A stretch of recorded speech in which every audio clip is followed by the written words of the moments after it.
চন্দ্রগ্রহণ ও সূর্যগ্রহণ কেন হয় এ ব্যাপারে ইসলাম কি বলে? هو الذي جعل الشمس ضياء والقمر نورا وقدره منازل لتعلموا عدد السنين والحساب। তিনি সেই মহান সত্তা যিনি সূর্যকে কিরণোজ্জ্বল এবং চাঁদকে স্নিগ্ধ আলোয় আলোকিত করেছেন, এদের কক্ষপথ নির্ধারণ করেছেন যেন তোমরা বছরের সংখ্যা এবং হিসাব জানতে পারো। আসসালামু আলাইকুম ওয়া রাহমাতুল্লাহ।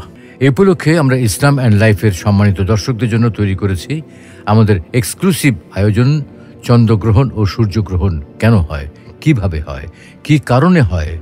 আল কোরআন, হাদিস শরীফ এবং বিজ্ঞানের আলোকে আমরা এ বিষয়ে বিস্তারিত আলোচনা করব ইনশাআল্লাহ। আজকের আয়োজনটি অত্যন্ত আকর্ষণীয় হতে চলেছে, তাই চন্দ্রগ্রহণ ও সূর্যগ্রহণ সম্পর্কে ভালোভাবে জানতে ভিডিওর শেষ পর্যন্ত আমাদের সাথেই থাকুন।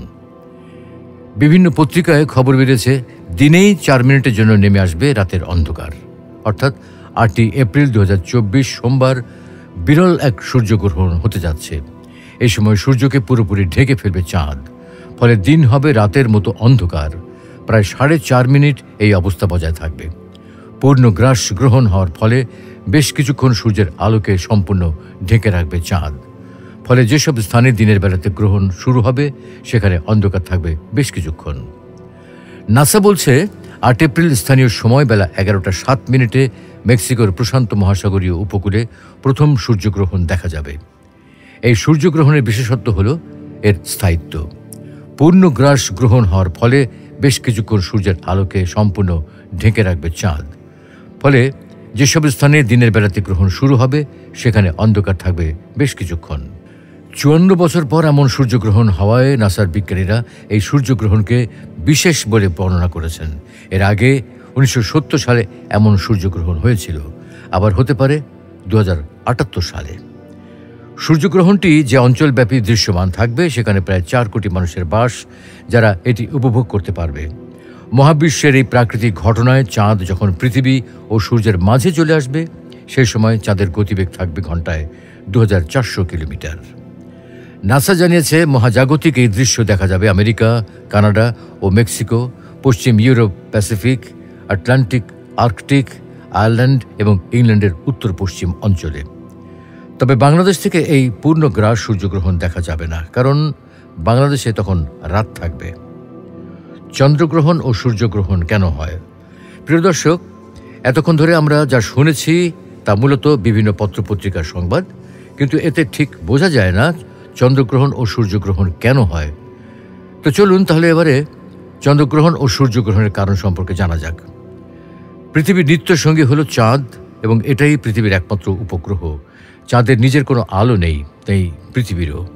চাঁদ এবং পৃথিবী উভয়ের আলো আসে সূর্য থেকে। পৃথিবী যখন সূর্য আর চাঁদের মাঝখানে থাকে তখন চাঁদের উপর পৃথিবীর ছায়া পড়ে, ফলে পুরোটা চাঁদ বা এর কিছু অংশ পৃথিবী থেকে আর দেখা যায় না। এটাই চন্দ্রগ্রহণ। আবার চাঁদ যখন পৃথিবীর চারিদিকে ঘুরতে ঘুরতে সূর্য আর পৃথিবীর মাঝখানে চলে আসে তখন সূর্যের আলো আর পৃথিবীতে এসে পৌঁছতে পারে না। এটাই সূর্যগ্রহণ। শুনে সহজ মনে হলেও বাস্তবে বিষয়টা তো সহজ নয়। একটা উদাহরণ দেওয়া যাক। ধরুন আজ পূর্ণিমা, এর মানে আজ সূর্য, পৃথিবী ও চাঁদ মোটামুটি একটি সরল রেখায় অবস্থান করছে, আর চাঁদের পুরো অংশটাই সূর্যের আলো প্রতিফলিত করছে পৃথিবীর বুকে। চাঁদ 27.5 দিনে অর্থাৎ 27.5 দিনে পৃথিবীকে একবার প্রদক্ষিণ করে। সেই হিসেবে 27.5 দিন পরে আরেকটি পূর্ণিমা হওয়ার কথা, কিন্তু সেটা হয় না। প্রশ্ন হলো কেন? কারণ এই সময় পৃথিবী তার কক্ষপথ ধরে এগিয়ে যায়, তাই সূর্য, পৃথিবী ও চাঁদকে একটি সরল রেখায় আনতে আমাদের অপেক্ষা করতে হয় পুরো 2 দিন।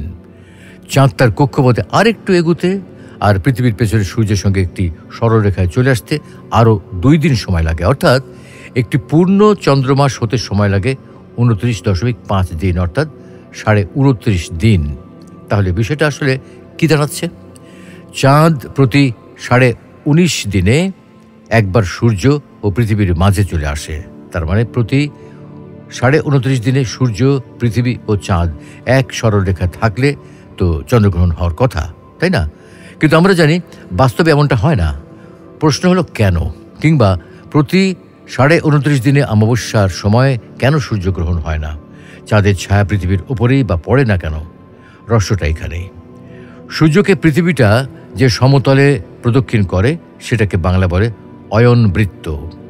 চাঁদ কিন্তু সেই একই সমতলের পৃথিবীকে প্রদক্ষিণ করে না।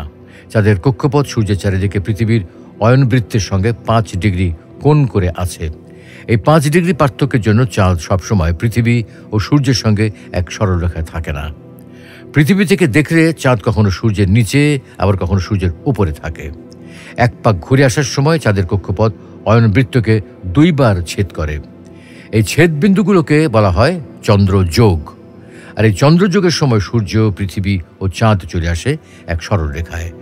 শুধু এই সময় হতে পারে গ্রহণ, অর্থাৎ এই ঘটনা বা মহাকর্ষীয় রেখায় আসার ঘটনা ঘটে বছরে 2 বারের মতো। সূর্যের ব্যাস চাঁদের ব্যাসের চেয়ে প্রায় 400 গুণ বড়। আবার পৃথিবী থেকে সূর্যের দূরত্ব পৃথিবী থেকে চাঁদের দূরত্বের প্রায় 400 গুণ। তাই আমাদের চোখে চাঁদ আর সূর্যের আকার একই মনে হয়। চাঁদের কক্ষপথ বৃত্তাকার নয়, উপবৃত্তাকার। এই কক্ষপথে চাঁদ যখন পৃথিবীর সবচেয়ে কাছে থাকে তাকে বলা হয় পেরিজি বা অনুভূকে না দিয়ে সূর্যের তলের আংশিক নিচ বা উপর দিয়ে যেতে পারে। ফলে তখন চাঁদ, সূর্য ও পৃথিবী এক রেখায় থাকলেও গ্রহণ হয় না। আবার যদি একই সমতলে থাকে কিন্তু চাঁদ যদি ছোট থাকে তাহলে সেটা সূর্যকে পুরোপুরি ঢাকতে পারে না। ফলে তখন গ্রহণ হলেও চাঁদের চারপাশ থেকে সূর্যের খানিকটা রশ্মি বেরিয়ে আসে। পৃথিবী থেকে এই আলোকে আংটির মতো দেখায়। এর নাম বলয়গ্রাস। চাঁদের উপর পৃথিবীর ছায়ার আকার বেশ বড় হলে পূর্ণ চন্দ্রগ্রহণের সময়কাল বড় হয়। এই সময় পৃথিবীর একটা বড় অংশ থেকে দেখা যায় পূর্ণ চন্দ্রগ্রহণ। চন্দ্রগ্রহণও কিন্তু অনেকটা সূর্যগ্রহণের মতো, তবে এক্ষেত্রে চাঁদ ঢাকা পড়ে পৃথিবীর ছায়ায়, অর্থাৎ পৃথিবী সূর্য ও চাঁদের মাঝখানে থাকার ফলে চাঁদের সূর্যের আলো পৌঁছাতে পারে না। পৃথিবীর যেসব অঞ্চলে এই সময় রাত থাকে সেই সব অঞ্চল থেকেই এই গ্রহণ দেখা যায়। এই গ্রহণ কয়েক ঘন্টাও হতে পারে।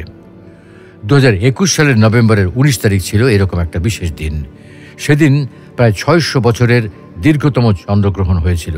এর স্থায়িত্ব ছিল প্রায় 6 ঘন্টা। ইসলামের দৃষ্টিতে সূর্যগ্রহণ ও চন্দ্রগ্রহণ। সুপ্রিয় দর্শক, এতক্ষণ আমরা সূর্য ও চন্দ্রগ্রহণের সায়েন্টিফিক কারণ জানার চেষ্টা করেছি। এবার আমরা এই বিষয়ে ইসলামের দৃষ্টিভঙ্গি জানার চেষ্টা করব। চন্দ্র ও সূর্যগ্রহণ আল্লাহ তাআলা কর্তৃক নির্ধারিত একটি প্রক্রিয়া। চাঁদ যখন পরিভ্রমণরত অবস্থায় কিছুক্ষণের জন্য পৃথিবী ও সূর্যের মাঝখানে এসে পড়ে তখন পৃথিবীর কোনো দর্শকের কাছে কিছু সময়ের জন্য চন্দ্রগ্রহণ। পবিত্র কুরআনুল কারিমে চাঁদ ও সূর্য সম্পর্কে ইরশাদ হয়েছে, هو الذي جعل الشمس ضياء والقمر نورا وقدره منازل لتعلموا عدد السنين والحساب। তিনি সেই মহান সত্তা যিনি সূর্যকে কিরণোজ্জ্বল এবং চাঁদকে স্নিগ্ধ আলোয় আলোকিত করেছেন। এদের কক্ষপথ নির্ধারণ করেছেন যেন তোমরা বছরের সংখ্যা এবং হিসাব জানতে পারো। চাঁদের ব্যাপারে বিজ্ঞান বলে চাঁদের নিজস্ব কোনো আলো নেই, বরং সূর্যের প্রতিফলিত আলোই চাঁদের আলো।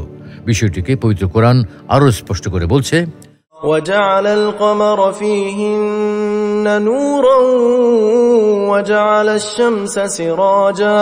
আল্লাহ চাঁদকে স্থাপন করেছেন আলোরূপে আর সূর্যকে স্থাপন করেছেন প্রজ্বলিত প্রদীপ রূপে। সূর্য ও চন্দ্র প্রতিনিয়ত মহান আল্লাহ তাআলার অস্তিত্বের জানান দেয়। চাঁদের আলোর উৎস হল সূর্য। এটির সঙ্গে পৃথিবী ও জীবজগতের সম্পর্ক সুনিবিড়। সূর্যের তাপে মহান আল্লাহ তাআলা পৃথিবীর সবকিছু সতেজ সজীব রেখেছেন। উদ্ভিদ এই সূর্যালোক থেকে খাদ্য গ্রহণ করে। পৃথিবীতে সূর্যের তাপ ও আলো না এলে প্রাণীকুলের জীবন বিপন্ন হয়ে পড়বে। সমগ্র পৃথিবী পরিণত হবে বিশাল একখণ্ড বরফে। অন্যদিকে সূর্য যদি তার ভেতরকার সব তাপ পৃথিবীতে ছেড়ে দিত তাহলেও পৃথিবী জ্বলে পুড়ে ভস্ম হয়ে যেত। জাহিলি যুগে মানুষের ধারণা ছিল কোনো মহাপুরুষের জন্ম, মৃত্যু বা দুর্যোগ, দুর্ভিক্ষ প্রভৃতির বার্তা দিতে সূর্যগ্রহণ বা চন্দ্রগ্রহণ হয়। মুগিরা ইবনু শুবা রহমতুল্লাহ আলাইহি বলেন, রাসূল সাল্লাল্লাহু আলাইহি ওয়াসাল্লামের পুত্র ইব্রাহিমের মৃত্যুর দিনটিতেই সূর্যগ্রহণ হয়। তখন আমরা সবাই বলাবলি করছিলাম নবী পুত্রের মৃত্যুর কারণেই এমনটা ঘটেছে। আমাদের কথাবার্তা শুনে রাসূল সাল্লাল্লাহু আলাইহি ওয়াসাল্লাম বললেন, সূর্য ও চন্দ্র আল্লাহর অগণিত নিদর্শনগুলোর মধ্যে 2টি নিদর্শন মাত্র। কারো মৃত্যু বা জন্মের ফলে চন্দ্রগ্রহণ বা সূর্যগ্রহণ হয় না। ইসলাম সূর্যগ্রহণ সম্পর্কে জাহিলি যুগের ধারণাকে ভ্রান্ত ধারণা হিসাবে আখ্যায়িত করেছে। গ্রহণকে সূর্য ও চন্দ্রের উপর একটি বিশেষ ক্রান্তিকাল বা বিপদের সময় হিসেবে গণ্য করেছে। এ কারণে সূর্য বা চন্দ্র গ্রহণের সময় মুমিনদের অন্যান্য কাজকর্ম বন্ধ রাখতে নির্দেশ দেওয়া হয়েছে। বলা হয়েছে তারা যেন এই সময় আল্লাহর তসবিহ ও পবিত্রতা বর্ণনা করে, দোয়া, নামাজ ও আমলে ব্যস্ত থাকে। আবু বকর রাদিয়াল্লাহু তাআলা আনহু বর্ণনা করেন, আমরা রাসূল সাল্লাল্লাহু আলাইহি ওয়াসাল্লামের কাছে ছিলাম। এমন সময় সূর্যগ্রহণ শুরু হয়। রাসূল সাল্লাল্লাহু আলাইহি ওয়াসাল্লাম তখন উঠে দাঁড়ালেন এবং নিজের চাদর টানতে টানতে মসজিদে প্রবেশ করেন। আমরাও প্রবেশ করি। তিনি আমাদের নিয়ে সূর্য প্রকাশিত হওয়া পর্যন্ত 2 রাকাত নামাজ আদায় করেন। এরপর তিনি বলেন, কারো মৃত্যুর কারণে কখনো সূর্যগ্রহণ কিংবা চন্দ্রগ্রহণ হয় না। তোমরা যখন সূর্যগ্রহণ দেখবে তখন এই অবস্থা কেটে যাওয়া পর্যন্ত নামাজ আদায় করবে এবং দোয়া করতে থাকবে। অন্য এক হাদিসে আবু মাসউদ আল আনসারী রাদিয়াল্লাহু তাআলা আনহু থেকে বর্ণিত, রাসূলুল্লাহ সাল্লাল্লাহু আলাইহি ওয়াসাল্লাম বলেছেন, চন্দ্র ও সূর্য আল্লাহর 2টি নিদর্শন। এগুলো দ্বারা আল্লাহ তার বান্দাদের ভীতি প্রদর্শন করেন, আর এ দুটি কোনো মানুষের মৃত্যুর জন্য গ্রহণপ্রাপ্ত হয় না। অতএব তোমরা যখন এরূপ কিছু দেখতে পাও তখন তোমরা সালাত আদায় করো এবং দোয়া করতে থাকো, যে পর্যন্ত আল্লাহ তোমাদের এই অবস্থা দূর না করেন। সুপ্রিয় দর্শক, আমরা আলোচনা প্রায় শেষ পর্যায়ে চলে এসেছি। আসলে সূর্যগ্রহণ ও চন্দ্রগ্রহণকে ইসলামের দৃষ্টিতে এই দুটির উপর একটি ক্রান্তিকাল হিসেবে গণ্য করা হয়। সূর্য ও চন্দ্র আল্লাহর সৃষ্টি। এর প্রমাণস্বরূপই আল্লাহ তাআলা এই দুটোর উপর গ্রহণ দান করেন। বিষয়টি আল্লাহর অপার কুদরতের নিদর্শন ছাড়া অন্য কিছু নয়। আলিমগণ বলেন, সূর্যগ্রহণ ও চন্দ্রগ্রহণ আল্লাহর পক্ষ থেকে এক সতর্কবাণী পৌঁছে দেয় যে অন্যান্য সৃষ্টির মতো চন্দ্র ও সূর্য আল্লাহর মখলুক, এরা উপাসনার যোগ্য নয়। এ দুটি যেহেতু নিজেরাই বিপদ আক্রান্ত হয়, তাই এগুলো কখনো উপাসনার যোগ্য হতে পারে না, বরং এগুলোকে আল্লাহকে চেনার মাধ্যম হিসেবে গ্রহণ করাই বুদ্ধিমত্তার পরিচায়ক। কেননা আল্লাহ তাআলা বলেন, وَمِنْ آيَاتِهِ اللَّيْلُ وَالنَّهَارُ وَالشَّمْسُ وَالْقَمَرُ لَا تَسْجُدُوا لِلشَّمْسِ وَلَا لِلْقَمَرِ وَاسْجُدُوا لِلَّهِ الَّذِي خَلَقَهُنَّ إِن كُنتُمْ إِيَّاهُ تَعْبُدُونَ।